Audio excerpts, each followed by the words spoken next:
Want to save hours editing photos in Photoshop? Today, I'm going to show you how to batch edit in Photoshop 2024, a method that lets you apply the same edits to dozens or even hundreds of images automatically. By the end of this tutorial, you'll know exactly how to record an action and run a batch process so you can power through your photo projects with confidence. Let's dive in. The first step is to record an action inside Photoshop. If you've never done this before, don't worry. It's a lot like recording a recipe as you cook, so you can repeat it perfectly every time. Start by opening Photoshop along with a sample image you want to work with. This sample image will act as your template as you record each step of your editing process. Next, go up to Window in the top menu bar and select Actions. This will bring up the Actions panel, which is basically Photoshop's way of remembering your instructions. In the Actions panel, click the folder icon to create a new set. Think of a set like a folder where you keep similar actions. Say, color adjustments, or resize and sharpen. Give your set a clear name so you'll find it easily later. Now, select the new set you just created, then hit the new action icon. It should look either like a square or a little plus sign. This is where you start recording. Name your action something descriptive like Instagram batch edit or product photo resize. Once you click record, Photoshop is paying close attention to every edit you make. Go through all the adjustments you want to batch.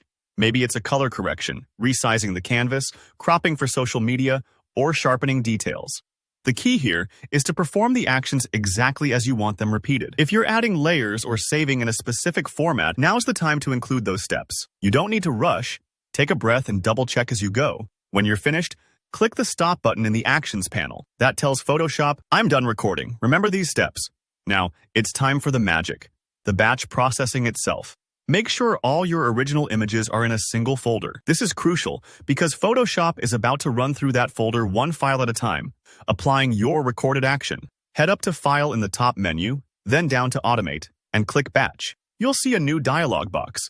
This is where you set the parameters for your batch edit. In the Play section, select the set and the specific action you just created.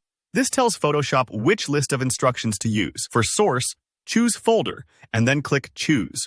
Point this to the folder with your original images. For Destination, select another folder where your edited images will be saved, or pick None if your action already includes a save step. I highly recommend choosing a new folder for the final images, just so you don't overwrite your originals. You never know when you'll need them. Before you hit OK, just a few quick checkboxes. You'll want to suppress File Open Options dialogues and Color Profile warnings. That way, Photoshop doesn't pause for every single image to ask you if you approve. Imagine editing 200 images and clicking OK each time. If your recorded action includes a Save As, make sure to check Override Action Save As commands.